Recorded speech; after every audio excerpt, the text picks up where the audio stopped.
గంధురని పిఠాపురం రాష్ట్ర వ్యాప్తంగా ఇప్పుడు హిందూపురంలో నందమూరి బాలకృష్ణ పోటీ విషయం చర్చనీయాంశంగా మారింది.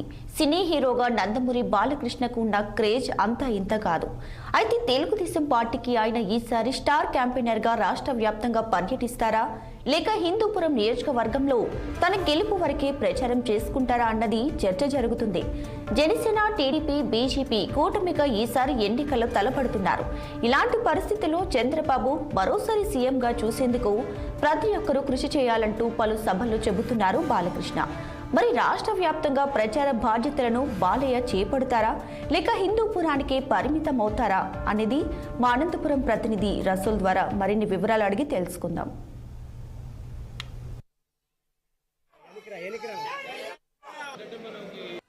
సినీ హీరో హిందూపురం ఎమ్మెల్యే నందమూరి బాలకృష్ణ తెలుగుదేశం పార్టీకి స్టార్ క్యాంపెయినింగ్గా మారతాడా, లేకపోతే హిందూపురం నియోజకవర్గానికే పరిమితం అవుతారా అన్నది ప్రజలు ఆసక్తికరంగా చూస్తున్నారు.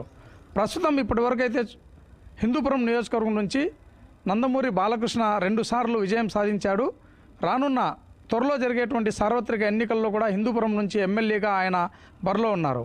ఇలాంటి నేపథ్యంలోనే ప్రధానంగా నందమూరి బాలకృష్ణ హిందూపురం నియోజకవర్గం నుంచి పోటీ చేస్తున్నటువంటి నేపథ్యంలో హ్యాట్రిక్ సాధించాలనేటువంటి తలంతో ఉన్నారు. ఇప్పటికే బాలకృష్ణ హిందూపురం నియోజకవర్గంలో కలే తిరిగాడు. అదేవిధంగానే హిందూపురం నియోజకవర్గంలోని చిలమత్తూరు, లేపాక్షి, హిందూపురం రూరల్ మండలాల్లో పెద్ద ఎత్తున తెలుగుదేశం పార్టీ నాయకులు, కార్యకర్తలను కలుసుకున్నారు.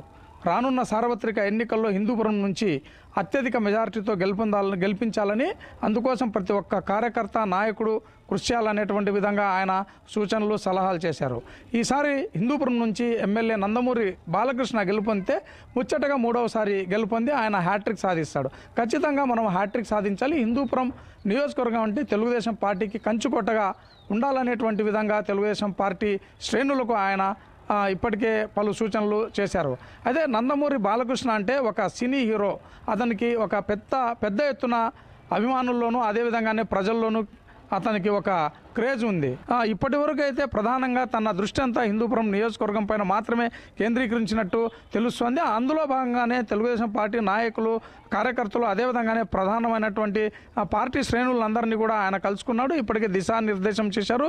అసలు హిందూపురం నియోజకవర్గంలో ఎలాంటి సమస్యలు ఉన్నాయి, రానున్న ఎన్నికల్లో తాము విజయం సాధిస్తే ఖచ్చితంగా ఎలాంటి కార్యక్రమాలు చేపట్టాల్సి ఉంటుంది, ప్రజలు ఎలాంటి సమస్యలు ఎదుర్కొంటున్నారు అనేటువంటిది కూడా ఆయన తెలుగుదేశం పార్టీ శ్రేణులతో చేసినటువంటి సమావేశాల సందర్భంగా చర్చించారు. అంతేకాకుండా ఆ పార్టీ ప్రధాన నాయకులు, కార్యకర్తలు ఎవరైతే ఉంటారో వాళ్ళందరితో కూడా 1-to-1 మాట్లాడినటువంటి సందర్భం. అదేవిధంగానే ప్రత్యేకంగా సమావేశాలు నిర్వహించుకుని అటు చిలమత్తూరు మండలం కావచ్చు, అదేవిధంగానే లేపాక్షి మండలం కావచ్చు, హిందూపురం టౌన్లో ఉన్నటువంటి ప్రధాన నాయకులందరితో కూడా ఇప్పటికే పలు దఫాలుగా ఆయన సమావేశమై తెలుగుదేశం పార్టీ అభివృద్ధి కోసం అదేవిధంగానే ఐకమత్యంగా రానున్న ఎన్నికల్లో గెలుపొందేందుకోసం ప్రతి ఒక్కరూ కృషి చేయాల్సినటువంటి అవసరం ఉంటుంది. చిన్న విభేదాలు ఉంటే వాటన్నింటినీ పక్కన పెట్టాలి. తెలుగుదేశం పార్టీ అంటే హిందూపురం కంచుకోట. ఇలాంటి కంచుకోటలో మరోమారు తెలుగుదేశం పార్టీ జెండాను ఎగురవేసే తలంపుతో ఆయన ఇప్పటికే దిశానిర్దేశం చేశారు. ఏదైతే cine hero MLA Nandamuri Balakrishna star క్యాంపెయినింగ్గా ఉంటారా, లేకపోతే రాష్ట్ర వ్యాప్తంగా ఆయన అన్ని నియోజకవర్గాల్లో ప్రధానమైనటువంటి అభ్యర్థుల గెలుపు కోసం కృషి చేస్తారా, హిందూపురానికి పరిమితం అవుతారా అనేటువంటిది